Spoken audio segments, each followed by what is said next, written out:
This is Just AMZN on Monday, May 10th, 2021.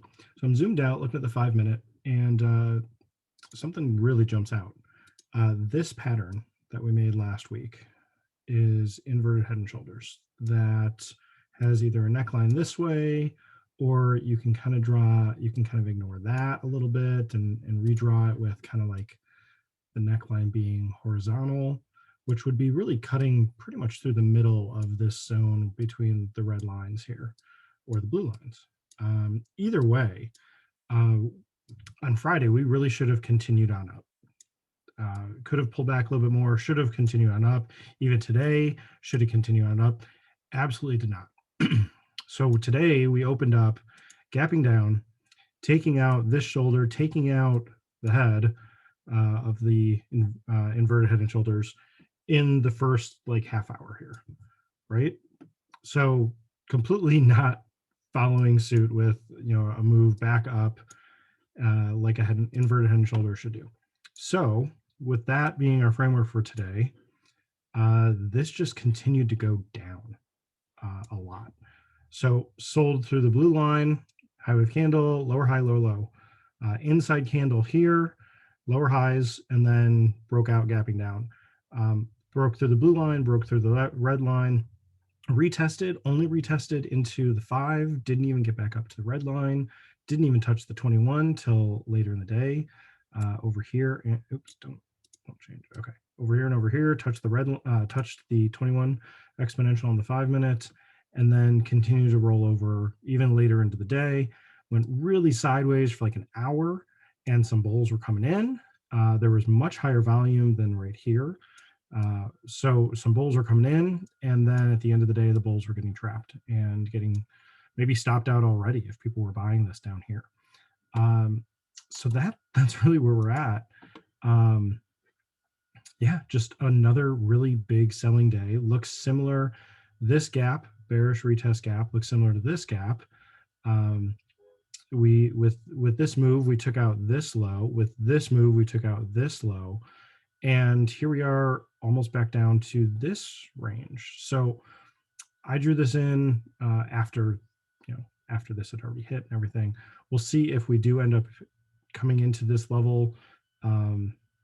It's not far to go right now. 3140, what is this line? 3142, 33.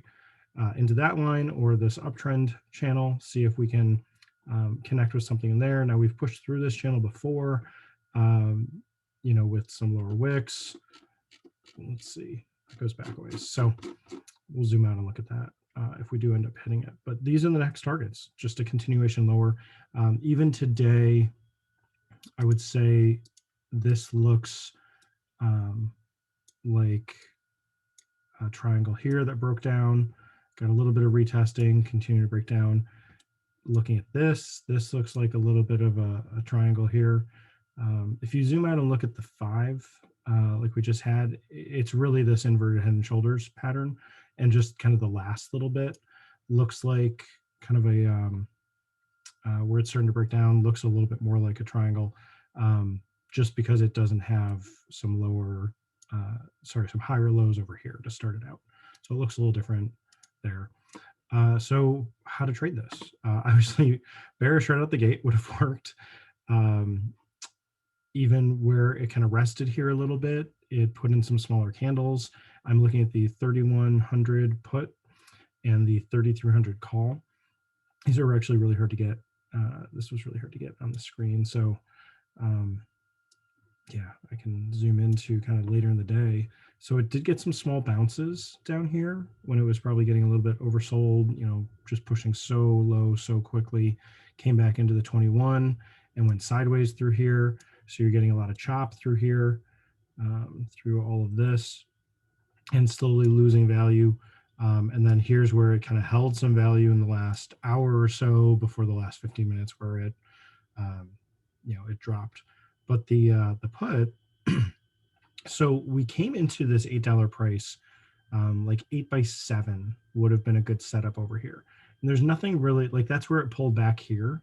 So I don't think you would have been buying this blindly. I would have had an order to get in here or at the 21. And then later it came to the 21 and actually held that $8 price really well. Came right back into it here.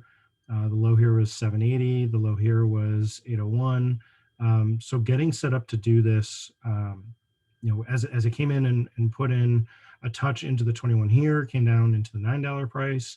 But if you had seen, okay, well, it pushed up to here and came all the way down to 750, 739, and then did something similar. Like you could have been buying this 9x8 and then would have been stopped out. And these suck where you get stopped out by the slightest bit more, past your R risk, and then it bounces. So always kind of think about it as, well, if it does pull back to that same level, could I just set up an entry there instead of making this my stop, make this my entry? And when you see a candle like this is the first touch of the 21, it does need to rest. It did all of this in under a little more than 2 hours, right? So it did all that in a little more than 2 hours. It's got to rest a little bit. It rested for another 2 hours, right? Yeah, it went sideways for 2 hours. So you don't need to be the first to buy that retest. You don't need to be the first to short the retest off the 21, or buying the put when it gets to that level. Give it some more time. I know it's like after all of this, or you just want it to retest, and it does, and you get in, and then you're kicking yourself that you should have been a little more patient, set up the trade, take a step back, and say, okay, where am I going to get stopped out here? And sure enough, if you got it in here at 9, you would be stopped out at 8. I can almost guarantee it because that happened to me last week. And then it comes down and makes the $8 price again right here. It's just kind of a tick. So there are 2 contracts traded. Could have been bought, could have been sold. It doesn't give us a color, green or red, to indicate any sort of direction. But I guess if someone got filled buying there, that's my guess. So if you had been looking to buy here, and this would have been hard to wait, over an hour, and just set up the entry and get in over here. Or it could have been filled here and held through this move where it's like, oh yeah, you're up 2 hours, and then it comes all the way back down here and you're flat and you just want to get out. It's like, oh, I'm going to lose, that voice that talks to you and says that, right? Everyone else says that too. And then it starts to move. And so this would have been the setup: getting in here at 8, or getting in here at 8, stop down at 7, and looking for 3 hours. That would have been 11. And it would have worked because this started to roll over.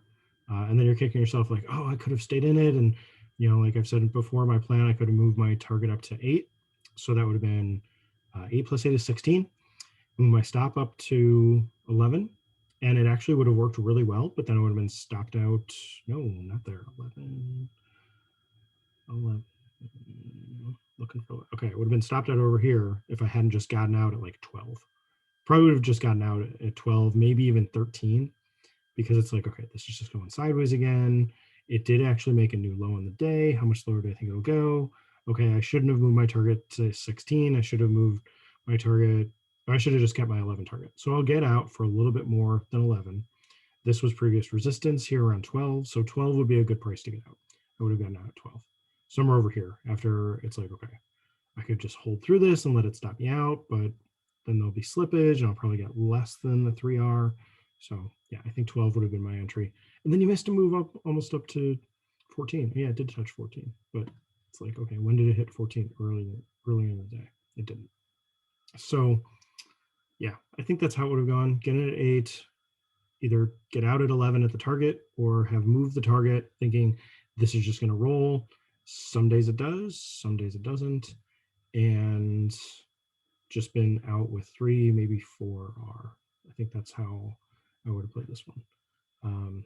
And the call, I was going to say, did it retest a little bit here? It at least put in some highs right below the low here, sold down, was really flat through here, didn't really retest my, I guess kind of retested there. So that was the little dip you had here. At that point, you probably could have been moving your stop up to maybe 1150. If that's all the retest we got, and then it went back down here, maybe 1150 would have been the stop. And then, yeah, would have been definitely stopped out or trail out for a gain over here at like 1150. So that's the only other tweak I think that I would have made. But when it goes this sideways for so long, it's like, okay, it's really not moving. It's not selling off. You got a lot of buyers. All we need is a big, a big bearish candle like one of these, and it should shoot up to 14 easy. It just never does that. Not till later when it actually starts to sell off, and that's another touch of the 21. So watch these interactions with the 21 exponential moving average on the 5-minute and be patient. That's what I learned today. Hope this helps. This is Justin AMZN. Thanks.